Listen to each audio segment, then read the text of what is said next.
الحمد لله نحمده ونستعينه ونستغفره ونؤمن به ونتوكل عليه ونعوذ بالله من شرور أنفسنا ومن سيئات أعمالنا من يهده الله فلا مضل له ومن يضلله فلا هادي له ونشهد أن لا إله إلا الله ونشهد أن محمدا عبده ورسوله أعوذ بالله من الشيطان الرجيم بسم الله الرحمن الرحيم قد أفلح المؤمنون الذين هم في صلاتهم خاشعون وقال تعالى إن الله وملائكته يصلون على النبي يا أيها الذين آمنوا صلوا عليه وسلموا تسليما اللهم صل على سيدنا مولانا محمد وعلى آله وأصحابه وسلم صلى الله على سيدنا مولانا محمد وعلى آله وأصحابه وسلم صلى الله على سيدنا مولانا محمد وعلى آله وأصحابه وسلم. میں نے آپ حضرات کے سامنے مختصر ایک آیات تلاوت کی. انسان کا یہ سب سے بڑا مقصد یہی ہے کہ ہر انسان چاہے مسلمان ہو چاہے غیر مسلمان، مومن ہو یا کافر ہو، سب انسان چاہتا ہے کہ میری زندگی میں کامیابی حاصل ہو جائے. تو یہ کامیابی کیسے حاصل ہو، اس کا صورت کیا ہے؟ تو اللہ سبحانہ و تعالیٰ خود فرماتے ہیں جس کے ہاتھ میں کامیابی ہے، جو اللہ سبحانہ و تعالیٰ جس کو چاہتا ہے کامیابی نصیب فرماتا ہے اور جس سے چاہتا ہے اکھاڑ لیتا ہے. تو اللہ سبحانہ و تعالیٰ فرماتے ہیں قد افلح المؤمنون الذین هم فی صلاتهم خاشعون. بے شک اس میں کوئی شبہ نہیں ہے، قد افلح المؤمنون، وہ مومن کامیاب ہے. کامیاب کس کو کہا جاتا ہے؟ قد افلح، اس کے معنی ایک لغت ہے، اس کا نام ہے قاموس. قاموس میں یہ لکھتے ہیں کہ فلاح اس کو کہا جاتا ہے جس کا ہر مقصود پورا ہو. ایسا کہ مقصد نہیں جو پورا نہ ہو. اور دوسری بات یہ ہے کہ ہر مصیبت سے وہ عبادت ہو. ایسا کوئی مصیبت نہیں کہ اس سے لگا ہو. تو بتاؤں کہ جس کا ہر مقصود پورا ہو گیا اور ہر مصیبت اس سے دور ہو گیا، تو اس سے زیادہ انسان کیا چاہتا ہے؟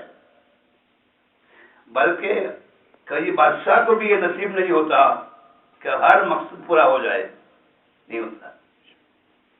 تو اللہ سبحانہ وتعالیٰ فرماتے ہیں بے شک اس میں کوئی شبہ نہیں، شبہ کرنے کا گنجائش نہیں. میں خالق فلاح پیدا کرنے والا رب میں اعلان کرتا ہوں، میں کہتا ہوں، میرے کلام مجید میں کہتا ہوں قد افلح المؤمنون، وہ مومن کا فلاح ہے، اس کو کامیابی ہے. الذین هم فی صلاتهم خاشعون، جو مومن اپنی نماز خشوع و خضوع سے پڑھتا ہے. تو کامیابی حاصل کرنے کا اور فلاح حاصل کرنے کا ایک صورت یہ ہے کہ آپ اپنی نماز خشوع و خضوع سے ادا کریں. تو جو انسان خشوع و خضوع سے نماز پڑھتا ہے کہ جب نماز میں کھڑا ہو تو دل میں سکون ہے، اللہ کے سامنے کھڑا ہو گیا ہے، اللہ کی عظمت، اللہ کی محبت دل میں ہے. اللہ ہمیں معاف کرے، ہم تو نماز ایسا پڑھتے ہیں کہ جب نماز میں کھڑا ہوتے ہیں تو ادھر ادھر کا باتیں دنیا کا شروع ہو جاتا ہے دل میں. بظاہر تو ہم ہوتے ہیں مسجد میں، دیکھنے والا دیکھتا ہے کہ میں نماز پڑھ رہا ہوں، حالانکہ میرا جو دل ہے یہ دل کہاں سے ختم ہو رہا ہے. جس کی مسجد میں ہے اور دل امریکہ میں ہے، بنگلہ دیش میں، پاکستان میں، انڈیا میں دور ہے. اس کو جی خشوع خضوع نہیں کہا جاتا. خشوع اس نماز کو کہا جاتا ہے کہ پہلے سے لے کر شروع تک ہر حال میں، کھڑا ہونے کی حالت میں، رکوع میں، سجدہ میں، تشہد میں، ہر حال میں اس کا دل کے اندر اللہ کی عظمت، اللہ کی محبت ہو. ادھر ادھر کوئی بات دل میں نہ ہو. اللہ سبحانہ تعالی ہمیں اس لذت کو نصیب فرمائے. یہ سب سے بڑی دولت ہے کہ نماز کے اندر خشوع ہو، خضوع ہو، اللہ کا دھیان ہو، اللہ کا خیال ہو. یہ سب سے بڑی کامیابی ہے. تو جس انسان کو خشوع اور خضوع دل کے اندر پیدا ہو گیا تو اس کا دنیا کے اندر جتنے آرزو ہے، اس کا جتنے مقاصد ہے، انشاءاللہ اللہ تبارک طرف وعدہ کے مطابق اللہ کو پورا فرمائے گا. میں آج اس لیے آیات انتخاب کیا کہ ہماری نماز کی حالت کیا ہے. نماز کی حالت ہم کیسے کھڑا ہوتے ہیں، کیسے تحریمہ بنتے ہیں، کیسے تلاوت کرتے ہیں، کیسے رکوع کرتے ہیں، کیسے سجدہ کرتے ہیں. نماز کے اندر کتنے فرائض ہے، کتنے واجب ہے، کتنا سنت ہے، اور نماز کس وجہ سے نماز ٹوٹتا ہے، کس کس وجہ سے نماز نہیں ہوتی. یہ سمجھنے کی بات ہے. نماز پڑھنا ایک بات ہے اور صحیح طریقہ سے پڑھنا ایک دوسری بات ہے. تو اللہ سبحانہ و تعالی فرماتے ہیں قد افلح المؤمنون، وہ مومن کامیاب ہے، کامیاب دنیا میں بھی کامیاب، آخرت میں کامیاب. تو اس آیات کے اندر اللہ تبارک و تعالیٰ نے صلاۃ جو ہے یہ مفرد لایا ہے، سنگولر لایا ہے. قد افلح المؤمنون الذین هم فی صلاتهم، صلاۃ کہا ہے. ایک تو ہے صلاۃ، ایک ہے صلوات. اللہ نے مفرد دیا ہے، یعنی سنگولر لیا ہے. اس لیے سنگولر لیا کہ نماز کوئی بھی نماز بھی ہو، چاہے فرض ہو اس کے اندر دل لگنا چاہیے، چاہے واجب نماز ہو، چاہے سنت ہو، چاہے نفل ہو، چاہے گھر میں پڑھے ہو، چاہے مسجد میں پڑھا ہو، کہاں بھی نماز پڑھا ہو، جو بھی نماز ہے، ہر نماز کے اندر یہ ضروری ہے کہ دل لگ جائے. علامہ قرطبی رحمۃ اللہ فرماتے ہیں جو انسان نماز پڑھتا ہے اور نماز کے اندر اس کا دل نہیں لگتا، پوری نماز کا جو دل نہیں لگا تو اس کا نماز ہی نہیں ہوتی، اس کا نماز نہیں ہوتی. البتہ نماز کے اندر جو فرائض ہے، خشوع اے فرائض کے اندر داخل نہیں اور رکن کے اندر داخل نہیں، لیکن قبولیت کے اندر کیا ہے، موقوف علیہ ہے. موقوف علیہ چلتے ہیں، موقوف علیہ اس کو کہا جاتا ہے اس کو ڈیپینڈ ہو. جس کا دل نہیں لگا اس کا نماز مقبول نہیں ہے، اور جس کا دل نماز میں لگا اس کی نماز قبول ہے. نماز قبول ہونے کے لیے شرط تو ہے، ایک کنڈیشن ہے کہ جس کا دل نماز کے اندر لگے گا اللہ تبارک و تعالیٰ اس کی نماز کو قبول فرمائیں گے. تو سب سے بڑی بات ہے اس کو پریکٹس کرنا چاہیے کہ میرا دل نماز میں لگا ہے یا نہیں لگا. یہ اپنا فیصلہ آپ خود کریں. نماز پڑھنے کے بعد ذرا سا دھیان کرے، آج بھی جو میں نے نماز پڑھی یہ نماز کے اندر میرے دل لگا تھا یا نہیں لگا تھا. یہ تو میں آپ کا دل لگا تھا یا نہیں مجھے تو پتہ نہیں ہے. آپ کا فیصلہ آپ کو کرنا پڑے گا، اور یہ چھوٹی موٹی بات نہیں ہے. یہ تو دل لگا تو ٹھیک ہے، نہیں لگا تو ٹھیک ہے، ایسا بھی بات نہیں ہے. ہر انسان محتاج ہے، اور اللہ سبحانہ و تعالیٰ فرماتے ہیں کہ تمہارا ایک نماز ٹھیک کر دو گے تو میں اللہ سبحانہ و تعالیٰ وعدہ کرتا ہوں تمہارا زندگی میں ٹھیک کر دوں گا. تمہارا زندگی کا ہر لمحہ، تمہارا زندگی کے ہر حالت میں اللہ سبحانہ و تعالیٰ میری ذمہ داری سے اس کو پورا کر دوں گا. اس نے کہا ہے جس کا نماز ہوتا ہے جاندار، اللہ سبحانہ و تعالیٰ اس کا زندگی کر دیتے ہیں شاندار. بھائی شاندار زندگی چاہیے، کون نہیں چاہتا بھائی، کون نہیں چاہتا ہے. ہر انسان چاہے تعلیم یافتہ ہو، چاہے غیر تعلیم یافتہ ہو، چاہے امیر ہو، چاہے غریب ہو، چاہے فقیر ہو، ہر انسان یہ چاہتا ہے کہ میری زندگی شاندار ہو. لیکن شاندار کیسے ہو؟ شاندار زندگی بنانے کا طریقہ کیا ہے کہ میں جتنا جانتا ہوں یا میرے خالق جتنا جانتا ہے.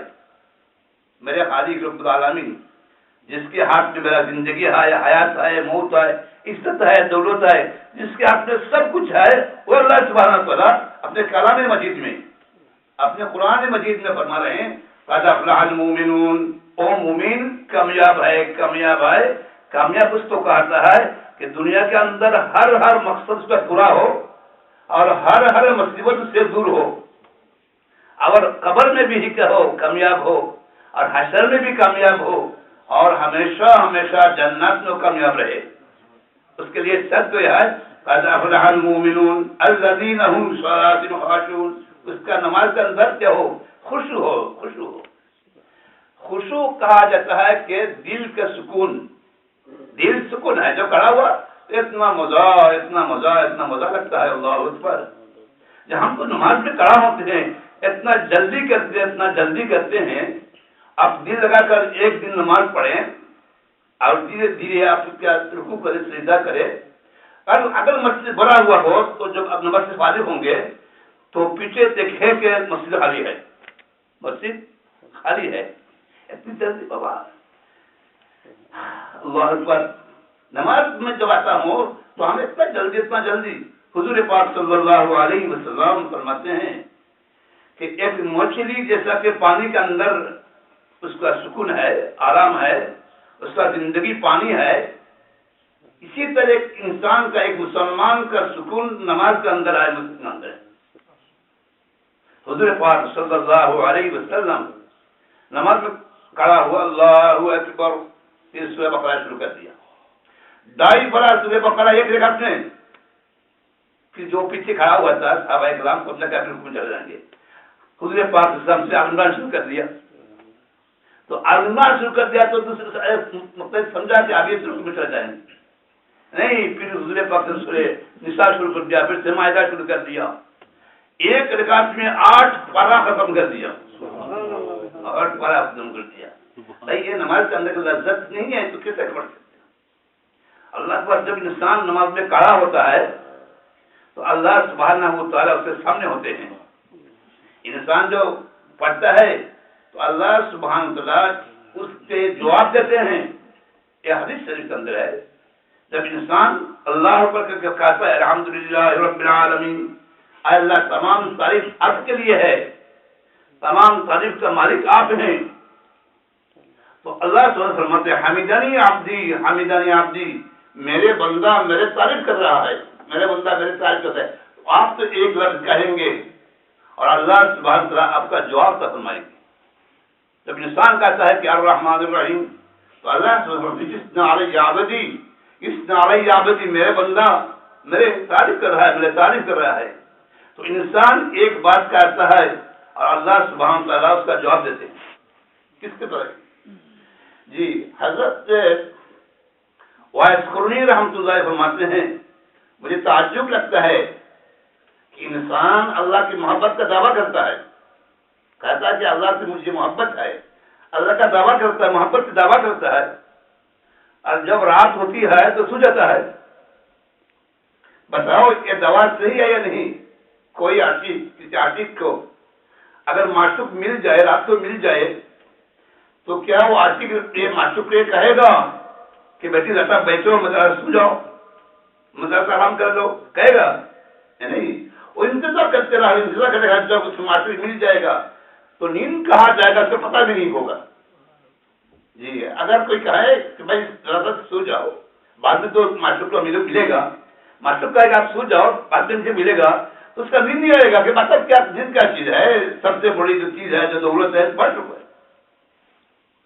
بھائی اگر معشوق کے لیے نیند اڑ جاتا ہے تو سب سے بڑا معشوق کون ہے؟ اللہ سبحانہ و تعالیٰ۔ اللہ اکبر۔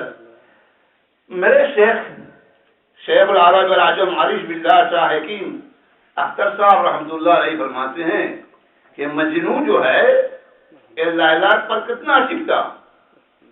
مجنو وہ بادشاہ کا بیٹا تھا، اس کا نام قیس تھا، اس کا نام قیس، اس کا نام مجنو نہیں تھا۔ مجنو تو کہا جاتا ہے پاگل، مجنو کے معنی کیا ہے؟ پاگل۔ اصل میں اس کا نام مجنو نہیں تھا، اس کا نام قیس تھا، قیس۔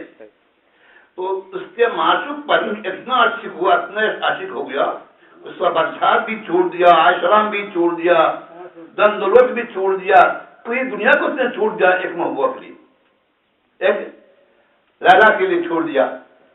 اور لیلا بھی کالی تھی، اتنا خوبصورت عورت نہیں تھی۔ لیلا بھی لیلا کہا جاتا ہے رات کو، لائٹ مانی رات جیسے اندھیرا ہے، لیلا کا چہرہ بھی اندھیرا تھا، اندھیرا۔ تو کسی نے کہا کہ مجنوں ایک کالی عورت پر تم سب کچھ قربان کر دیا، اثر کو چھوڑ دیا، تو اس کا اثر کیا چیز ہے؟ تو مجنوں نے کہا کہ لیلا کو دیکھنے کے لیے مجنوں والی آپ کی ضرورت ہے، تمہارا آپ سے نہیں ہوگا، تمہارا آپ کو تو لیلا کلا ہے، تو لیلا کی خوبصورت وہ کیسا بیوٹیفل ہے، اور کتنا خوبصورت ہے، اس کو دیکھنے کے لیے مجنوں والی آپ کی ضرورت ہے، مجنوں والی آپ کی ضرورت ہے۔ تو میرے شیخ فرماتے ہیں کہ لیلا کو دیکھنے کے لیے مجنوں والی آپ کی ضرورت ہے، اور مولا کو دیکھنے کے لیے مولا والی آپ کی ضرورت ہے۔ جس کے دل میں مولا کی محبت ہے، جس کے دل میں مولا کی عظمت ہے، جو انسان مولا پر عاشق ہے، جس کا معشوق مولا ہے، وہ جانتا ہے کہ مولا کیا چیز ہے۔ اے مولا نے، اللہ تبارک و تعالیٰ نے اس لیلا کے چہرہ میں نمک رکھا، یہ نمک کا کھلا رکھا ہے نا، ایسا ہزاروں لاکھوں کروڑوں لیلا اللہ تبارک و تعالیٰ پیدا کیا ہے۔ تو کروڑوں لیلا جس اللہ نے بنایا ہے، پیدا کیا ہے، تو بتاؤ اللہ سبحانہ وتعالیٰ کیسا خوبصورت ہے، کیسا خوبصورت ہے۔ تو میرے شیخ فرماتے تھے کہ لیلا کو دیکھنے کے لیے مجنوں والی آپ کی ضرورت ہے، اور مولا کو دیکھنے کے لیے مولا والی آپ کی ضرورت ہے۔ تو وہ لیلا کو دیکھ کر اس کو کیا ملا؟ قبر میں آگ چانی کیا ملی؟ نہ لیلا ملا نہ مولا ملی۔ اگر مجنوں مر گیا اس کو کیا ملی؟ قبر کے اندر نہ لیلا ہے نہ مولا ہے، کچھ نہیں، کچھ نہیں۔ اور جو انسان کے دل میں مولا ہے تو مولا زمین کے اوپر بھی ہوگا، اور جو مرے گا اس تک مولا ہوگا یا نہیں ہوگا؟ مولا ہوگا۔ اور قبر میں بھی مولا ملے گا، حشر میں بھی مولا ملے گا، اور جنت میں مولا ملے گا، جنت میں بھی مولا ملے گا۔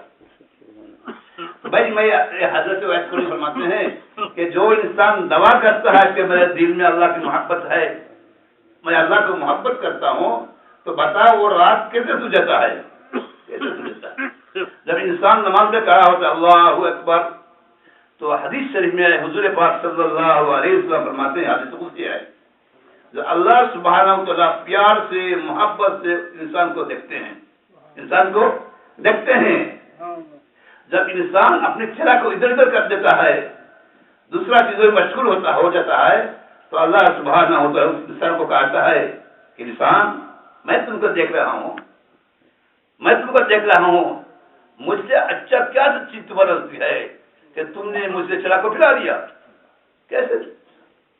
انسان اللہ کے سامنے کھڑا ہوا ہے، اللہ سبحانہ کو دیکھ رہا ہے۔ حاتم اعظم میں بزرگ تھے، اس کو یوسف نے اعظم نے پوچھا کہ بھائی آپ نماز کیسے پڑھتے ہیں؟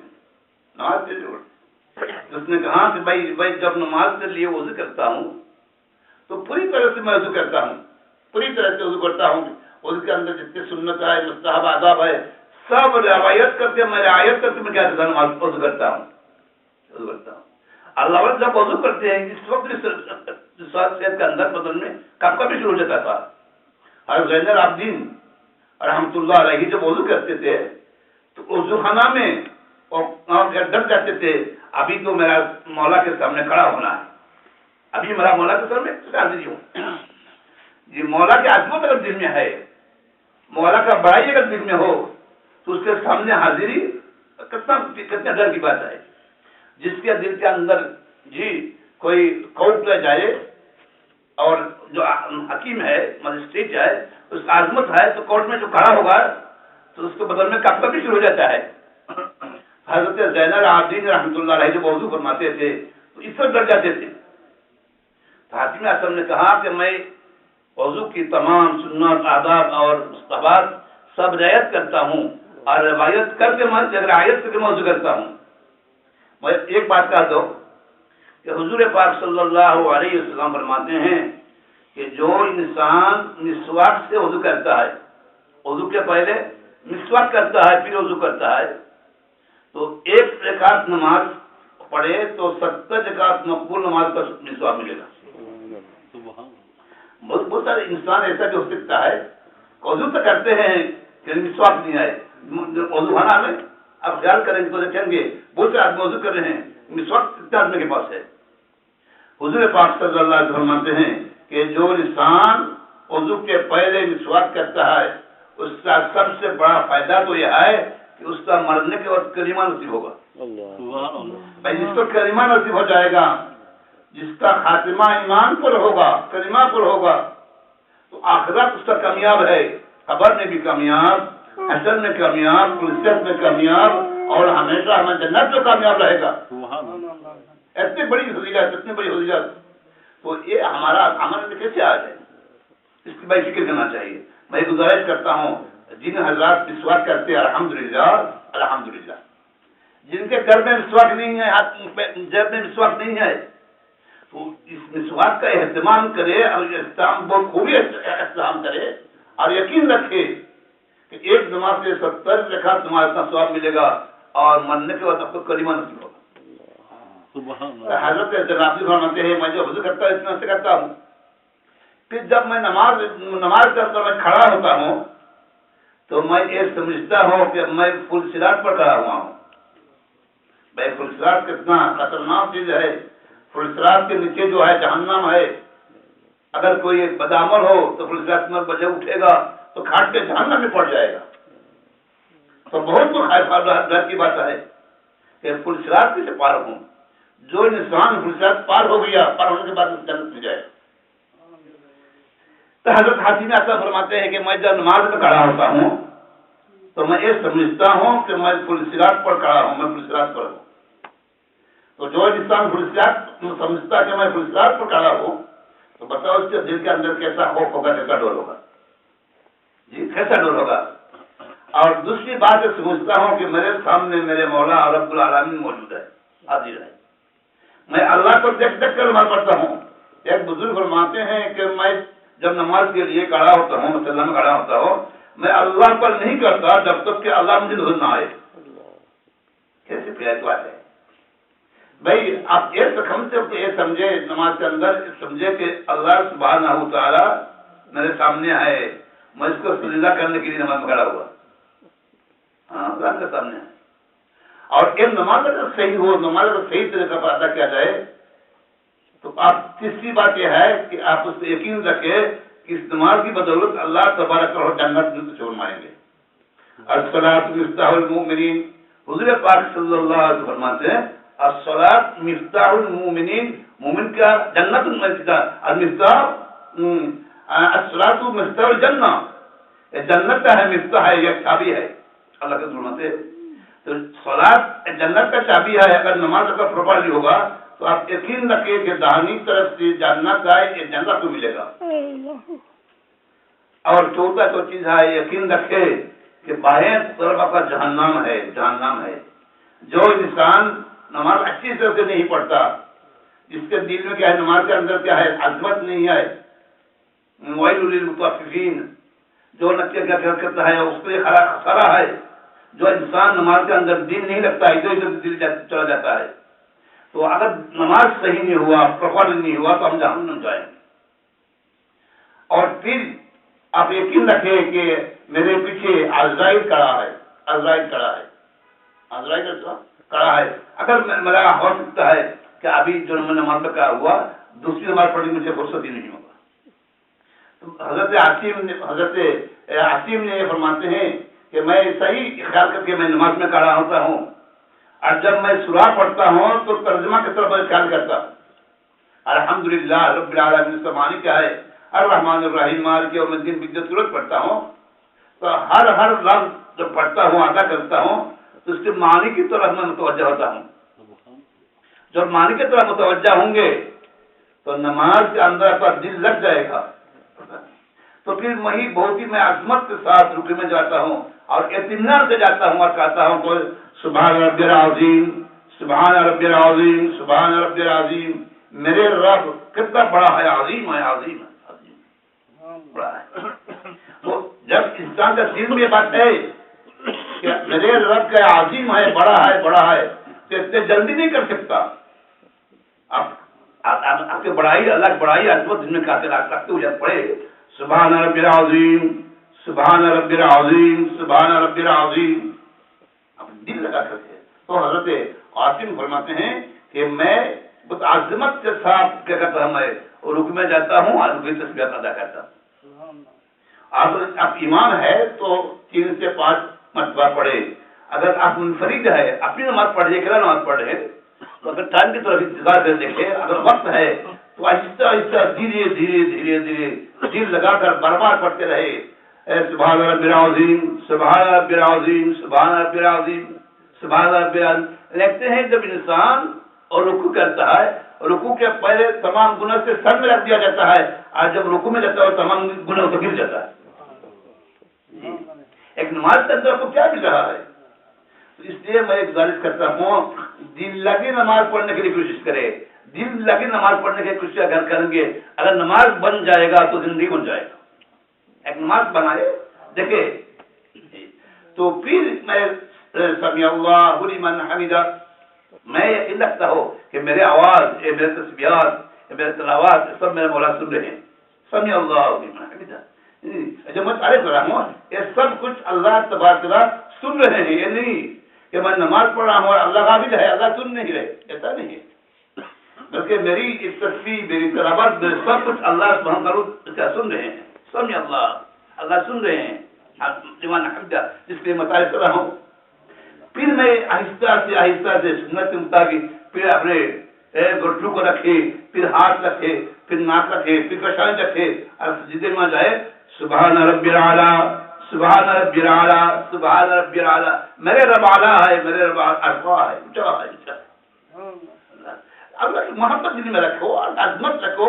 دیکھو سبحان رب العلیٰ کیا مزہ رکھتا ہے، کیا مزہ رکھتا ہے. جی اللہ سبحانہ وتعالیٰ بار بار میں کہتا ہوں، اللہ نے ڈیٹ مٹا دیا ہے، شوگر میں مٹا دیا ہے، فروٹ میں مٹا دیا ہے. سبحان رب العلیٰ نے مٹا نہیں ہے، اللہ کے نام کا مٹا نہیں ہے. اللہ کے نام کے اندر جو مٹا ہے دنیا کے اندر کسی چیز میں مٹا نہیں ہے. پھر آہستہ سے آپ کیا کرے سبحان رب العلیٰ، سبحان رب العلیٰ، سبحان رب العلیٰ پڑھ. بس ایک تو ہے یہ جو رکن ہے نماز کا، اس میں بعض واجب بھی ہے. جب انسان سورت ختم کرتے اور رکوع میں جاتا ہے سبحان رب العظیم، سبحان رب العظیم کہتا ہے، پھر آہستہ سے سمیع اللہ لمن حمدہ کہہ کر کھڑا ہو، اور کھڑا ہونے کے بعد فوراً چاہے سجدہ پہ نہ جائے. اس کو کہا جاتا ہے کیا؟ اس کو کہا جاتا ہے قوما. یہ قوما جو ہے شریعت کا اندر علماء کرام سے پوچھے قوما کیا چیز ہے؟ فرماتے ہیں قوما جو ہے یہ واجب ہے. قوما واجب ہے. اگر قوما نہیں ہوا تو آپ کا نماز نہیں ہوگی. اگر کوئی انسان کھڑا ہوا فوراً رکوع میں سجدہ میں چلا گیا، رکوع سے کھڑا ہوا فوراً سمیع اللہ لمن حمدہ، اللہ اکبر، سجدہ میں چلا گیا، اس کے اندر میں کیا نہیں، کوئی قوما نہیں ہے، کھڑا نہیں ہوا، نہیں انتظار نہیں کیا، تو اس کا نماز نہیں ہوگی. واجب ترک ہونے سے نماز نہیں ہوتی، بلکہ اسی نماز کو وبال ہوگا، اسی نماز کے نقصان ہوگا. وہ نماز کالا اوپر سے جائے گا، آپ اس کے چہرے میں اس کو پھینک دیں گے اور فرمائیں گے تیرے نماز کی ضرورت نہیں. تو نماز بدلا دیتی ہے انسان کو، نماز بدلا دیتی ہے. میں یہ عرض کرتا ہوں کہ بھائی نماز کو اطمینان سے پڑھے، دل لگا کر پڑھے، اللہ کے سامنے کھڑا ہوا ہے، مولا کے سامنے کھڑا ہوا ہے، مولا سے بات کرتے ہیں، اس کا عظمت دل میں ہو، اس کا بڑائی دل میں ہو، محبت دل میں ہو. ایسے تو نماز پڑھ کے دیکھیں کہ آپ کا زندگی کیسا بنتا ہے. کیونکہ میری جو بات ہے یہ غلط ہو سکتی ہے یا جھوٹ ہو سکتا ہے، لیکن جو بات اللہ نے کہا، جو بات نبی نے فرمایا، وہ بات جھوٹ نہیں ہو سکتا. میں جھوٹا ہو سکتا ہوں، لیکن اللہ کے رسول بالکل سچا ہے. حدیث شریف کے اندر ہے جو انسان نماز پڑھتا ہے اللہ تبارک و تعالی اس کا رزق کی تنگی کو دور کر دیتے ہیں. تنگی رزق دور کر دیتے ہیں. ایک صحابی گھر میں آیا اور کہا، بیوی کو کہا کہ کھانے کا کوئی انتظام ہے؟ تو بیوی نے کہی کہ نہیں، کوئی انتظام تو نہیں ہے.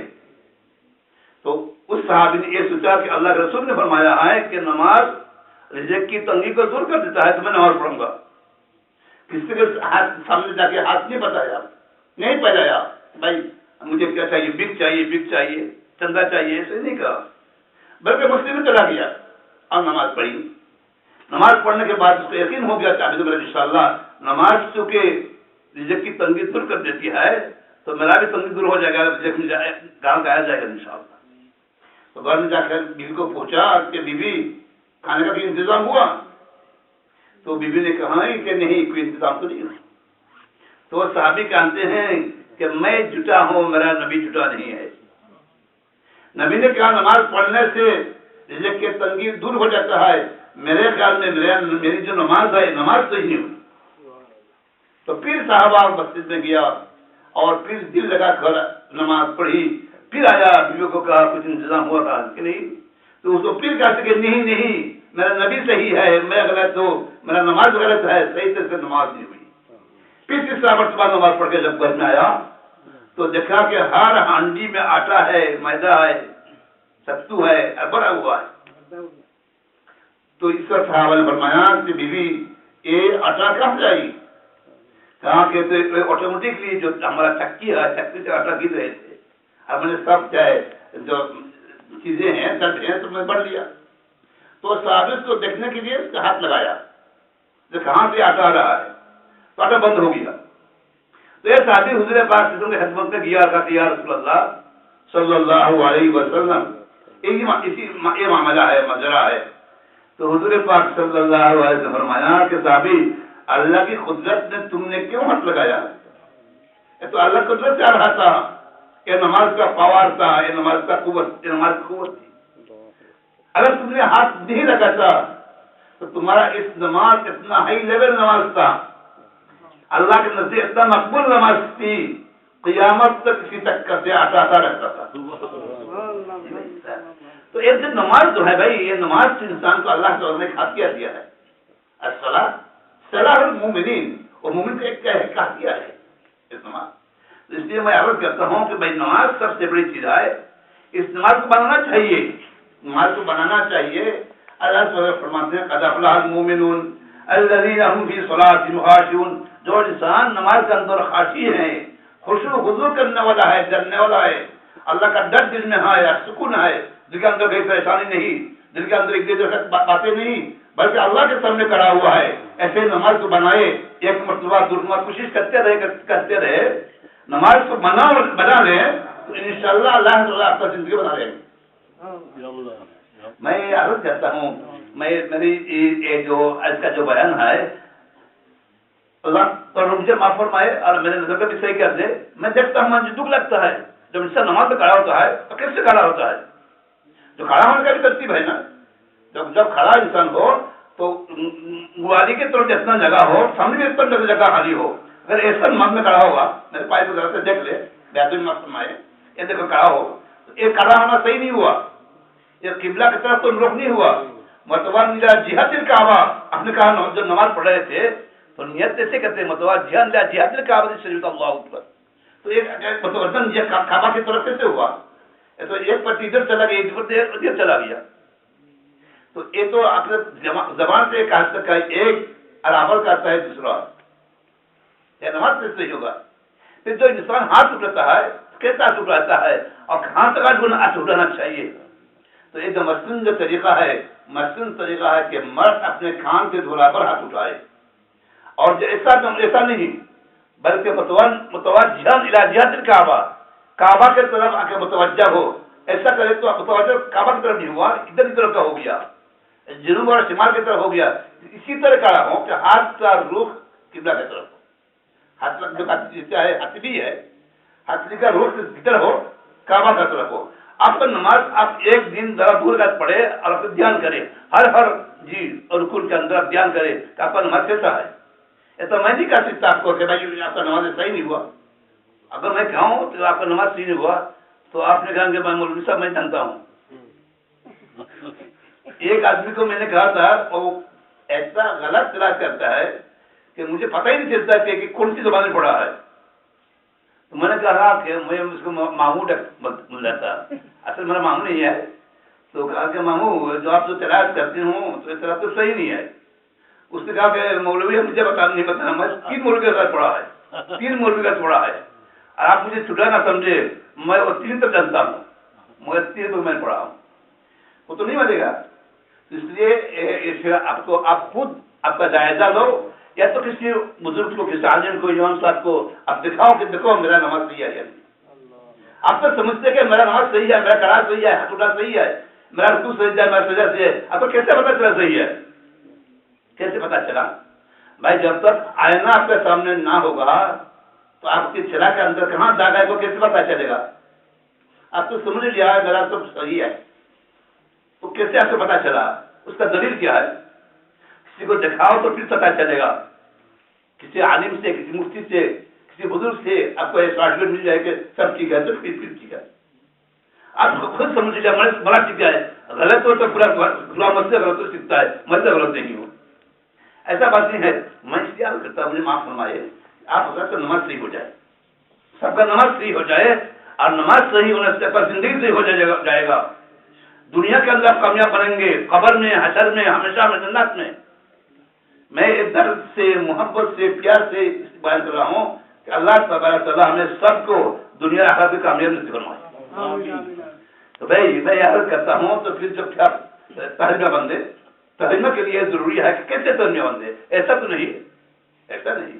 ترجمہ کے لیے ضروری ہے یہ جو 2 انگوٹھا ہے اس کو یہاں پکڑے، اور ایک 3 انگل جو ہے اس کے اوپر میں رکھے، اور یہ ہتھی جو ہے اس ہتھی کے نیچے ہو، اور اس کو چھوڑ دے. جب وہ چھوڑیں گے تو انشاءاللہ یہ جو آپ کا ناپ ہے، ناپ کی وکاس چلا جائے گا. عورت اور مرد کی نماز کا تو 20 فرق ہے. اکثر عورت کو جیسا کہ مرد نماز پڑھتا ہے اس سے عورت نماز پڑھتی ہے، ایسا تو بات نہیں. نماز عورت کا نماز کیسا ہے، مرد کا نماز کیسا ہے، اس کو ڈفرینس جاننا چاہیے، اس کو معلومات کرنا چاہیے. 20 فرق ہے. جو حکیم الامت شاہ تھانوی رحمۃ اللہ علیہ اپنے جو کتاب ہے، کتاب جو ہے بحث زیور، اس بحث زیور میں اس کو فرق بتایا ہے، اس کو جاننا چاہیے. جی اگر عورت کی نماز مرد کی نماز جیسے ہو جائے تو نماز نہیں ہوگی. تو اس لیے میں عرض کرتا ہوں کہ جب آپ نماز میں کھڑا ہو تو آپ کا نظر کس طرح ہوگا؟ تو نظر جب انسان نماز میں کھڑا ہوتا ہے تو اس کا نظر سجدہ کی جگہ پر ہوتا ہے، جگہ پر ہوتا ہے. اور جب وہ رکوع میں جاتا ہے تو صرف نظر بدل جاتا ہے. ابھی نظر اس کا پیر کے اوپر ہوگا، پیر کے اوپر ہوگا. اور جب تشہود پڑے گا تو افضانوں میں نظر ہوگا. تو ایک نظر جب چینج ہوتا ہے، بدلتا ہے، کیوں بدلتا ہے؟ اشارہ اس طرح ہے کہ تمہارا دنیا کے غیر نماز میں، نماز کے علاوہ جہاں پہ تمہاری نظر ہو کہ اللہ کی تسبیحات کرتے رہو، اللہ کی بڑائی کرتے رہو. اس کا حکمت ہے. تو پھر آپ کیا کرے؟ یہ جو تلاوت کرے، صحیح طریقہ تلاوت کرے. حافظ قرآن بننا آپ کو فرض نہیں ہے، مولانا مفتی بننا فرض نہیں ہے، لیکن جو سورت نماز میں پڑھتے ہیں یہ سورت صحیح ہونا مولانا جیسے صحیح ہونا آپ پر فرض ہے، فرض ہے. جی الحمدللہ رب العالمین الرحمن الرحیم، یہ ہر حرف جو ہے تلفظ صحیح ہو، اور لمبا اور کہاں چھوٹا کرنا ہے، کیا لمبا کرنا ہے، یہ بالکل صحیح ہو. اگر صحیح نہیں ہے، عربی تو ایسا نازک زبان ہے کہ ذرا سا فرق ہو گیا تو اس کا ترجمہ بالکل بگڑ جائے گا. لا اعبد ما تعبدون، اس کا مطلب ہے میں عبادت نہیں کرتا.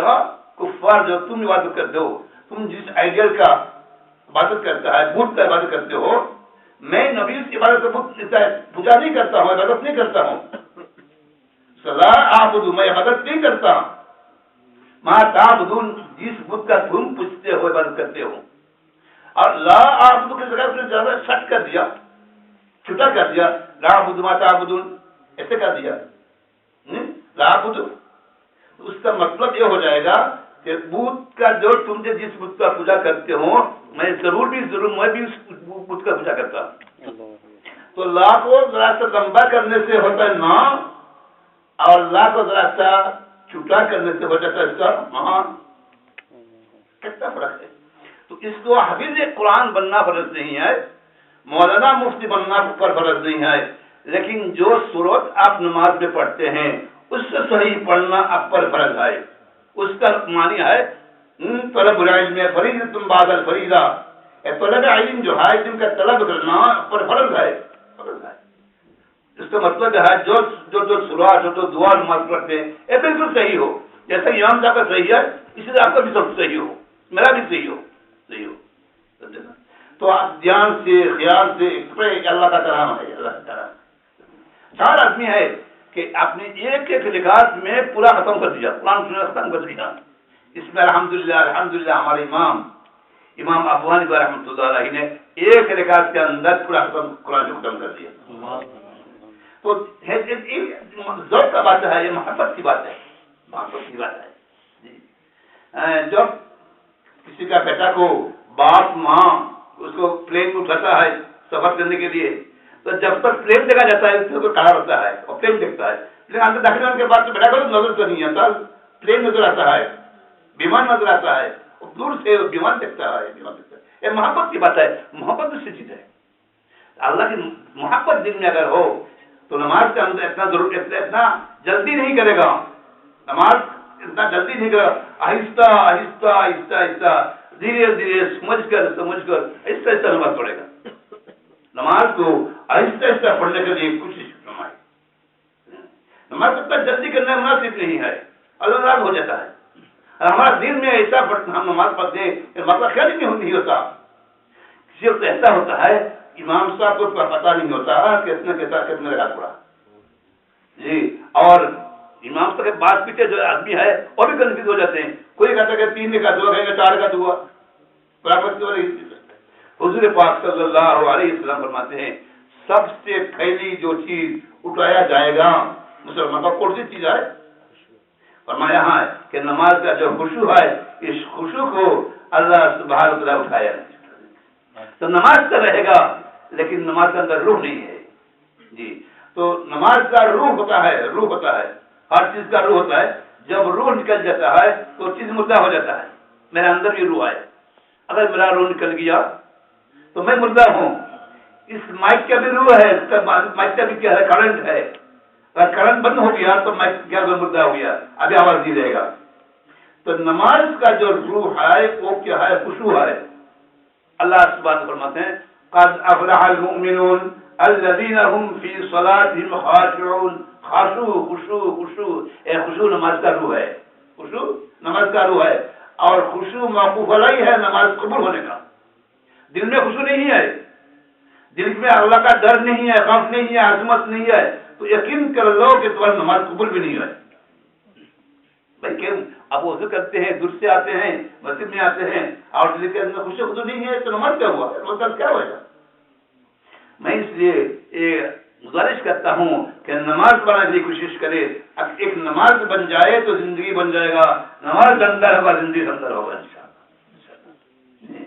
فرماتے ہیں کہ اللہ سبحانہ و تعالی فرماتے ہیں قد افلح المؤمنون الذين هم في صلاتهم خاشعون. وہ مومن کامیاب ہے, فلاح ہے کہ جس کا نماز کیا ہے, نماز کے اندر خشوع ہے.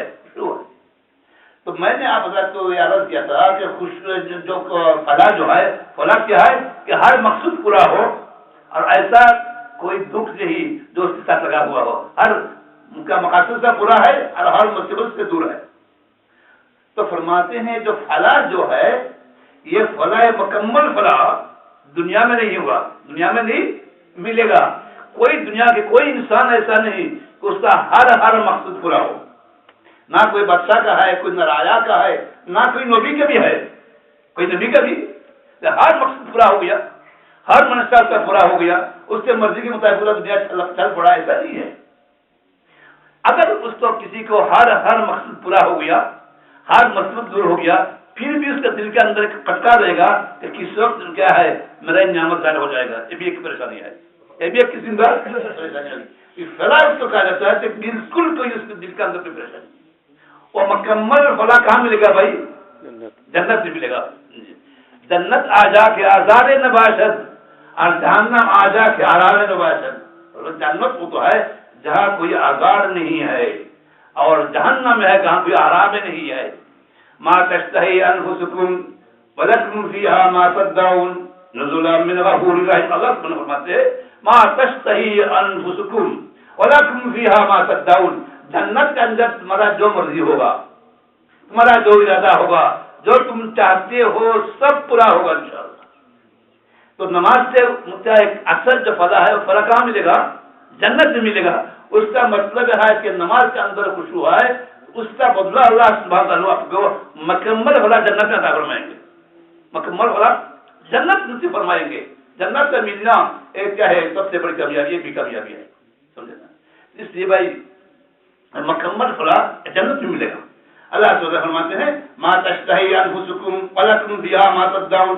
انسان کو جو خواہشات ہے، جو کچھ چاہیے، سب اللہ تبارک و تعالیٰ جنت میں پورا فرما دیں گے. پورا یہ پورا جو دنیا ہے، پورا جو دنیا ہے، ایشیا ہے، یورپ، افریقہ، امریکہ جو ہے، پورا دنیا کسی کو اگر حاصل ہو جائے تو پھر بھی میں کہتا ہوں کہ ہر مقصد کو بھی پورا نہیں ہوگا، اس کو پورا نہیں ہوگا. کیا خیال ہے آپ کو کہ جس انسان کے ہاتھ میں پورا دنیا آ جائے گا، افریقہ بھی، امریکہ بھی، ایشیا بھی، یورپ بھی، سب اس کا مالک ہو جائے اور سب اس کا تابع بن جائے تو پھر بھی کیا ہے اس کا ہر مقصد پورا نہیں ہوگا. جی اس بزرگ پوچھاؤ کہ ہر انسان کے دل میں یہ بات ہے کہ میرے صحت باقی رہے. مجھے تو یاد ہے میرے صحت باقی رہے، لیکن ہر انسان کا صحت ہر وقت نہیں رہتا. ہر وقت ابھی تو ڈائبٹیز بھی ہے، کولیسٹرول بھی ہے، بلڈ پریشر بھی ہے، پین بھی ہے، کتنا کچھ ہے. تو پورا دنیا تو ہے لیکن صحت نہیں ہے، لیکن صحت نہیں ہے تو پورا تو نہیں ہوا. ہر انسان یہ چاہتے کہ میرا جوانی باقی رہے، لیکن دنیا کے اندر ایسا کوئی انسان نہیں کہ اس کو جوانی ہمیشہ ہمیشہ باقی تو نہیں رکھتا. ہر انسان یہ چاہتا ہے کہ موت نہ ہو، ایسا نہیں فرمایا ہے. تو پورا دنیا اگر اس کے ہاتھ میں آ جائے لیکن موت اس کو کنٹرول نہیں کر سکتا، موت کنٹرول نہیں سکتا. اس لیے جو میں کہتا ہوں کہ فلاح جو ہے کہ ہر مقصد پورا ہو، تو ہر مقصد اس دنیا میں پورا نہیں ہو سکتا، پورا نہیں ہو سکتا. ہر مقصد پورا ہونے کے لیے اللہ تبارک و تعالیٰ نے ایک جگہ بنا ہے، اس کا نام ہے جنات. اس کا نام ہے جنات. انسان ما تشتہی انفسکم، تمہارا نفس جو چاہے گا، تمہارا جو مرضی ہوگا، ہر مرضی جنت میں پورا ہوگا. اس لیے فرماتے ہیں کہ جنت کے اندر جب جائے گا انسان تو ہمیشہ جوان رہے گا، وہ کبھی کبھی بڑا نہیں ہوگا. بڑا نہیں ہوگا، ہمیشہ خوشحال رہے گا، کوئی تکلیف نہیں ہو. ہمیشہ حیات ہوگا، کوئی موت نہیں ہو. ہمیشہ ہمارا صحت رہے گا، کوئی بیمار نہیں ہو. ہمیشہ اس کا ہاتھ نعمت پاتا رہے گا، کبھی کم نہیں ہوگی. تو اللہ سبحانہ وتعالیٰ فرماتے ہیں قد افلح المؤمنون الذین هم فی صلاتهم خاشعون. وہ مومن کامیاب ہے، وہ مومن کامیاب ہے. دنیا بھی حسب امکان وہ کامیاب ہے، قبر میں بھی کامیاب ہے، لیکن اصل جو کامیابی فلاح ہے جنت میں ہوگا. تو بھائی میں اس لیے عرض کر رہا تھا کہ ایک نماز تو پورا کر لیں، ایک نماز کو بنا دے انشاءاللہ زندگی بن جائے گا. ایک نماز شاندار ہوگا تو انشاءاللہ زندگی شاندار ہوگا. انسان کو یہ شاندار زندگی چاہیے نا. تو اللہ تبارک و تعالیٰ فرماتے ہیں قد افلح المؤمنون الذین هم فی صلاتهم خاشعون. تو میں عرض کر رہا تھا کہ نماز کا ہر پارٹ، ہر رکن جو ہو سنت کے مطابق ہو، نبی کے طریقے کے مطابق ہو. حضور پاک صلی اللہ علیہ وسلم ایک مرتبہ مسجد کے کھلے بیٹھے ہوئے تھے. جلس نبی صلی اللہ علیہ وسلم فی ناحیۃ المسجد، مسجد کھلے بیٹھے ہوئے تھے. فجاء رجل، ایک آدمی آیا، فصلی، نماز پڑھا، اور نماز کے بعد اس نے کہا السلام علیکم یا رسول اللہ. تو حضور پاک سے فرماتے ہیں وعلیکم السلام ارجع فصلی فإنک لم تصلی. جاؤ نماز پڑھو، تم نے نماز نہیں پڑھی. تو صحابی عجیب ہو گئے تھے. میں پڑھا تھا، حضور نے دیکھا تو اس نے ادب کر کے کچھ نہیں بتایا، بس دو مرتبہ پڑھا، دوسرا مرتبہ پڑھا. پھر کہا السلام علیکم یا رسول اللہ. تو اللہ کے فرماتے ہیں وعلیکم السلام ارجع فصلی فإنک لم تصلی. جاؤ نماز پڑھ، نماز نہیں پڑھا. تو 3 بار پڑھنے کے بعد اس نے کہا کہ یا رسول اللہ صلی اللہ علیہ وسلم، نماز کیسے پڑھنی ہے مجھے آتا نہیں ہے، میں نہیں جانتا ہوں. آپ نے خدائی کو پیش کیا. یہ نہیں کہا کہ آپ نے نہیں دیکھا میں نماز پڑھا، یہ نہیں کہا کہ یا رسول اللہ میں نماز کیسے پڑھنی ہے مجھے تو آتا نہیں، میں تو نہیں جانتا ہوں. تو حضور پاک صلی اللہ علیہ وسلم نے شروع سے آخر تک اس کو دکھایا کہا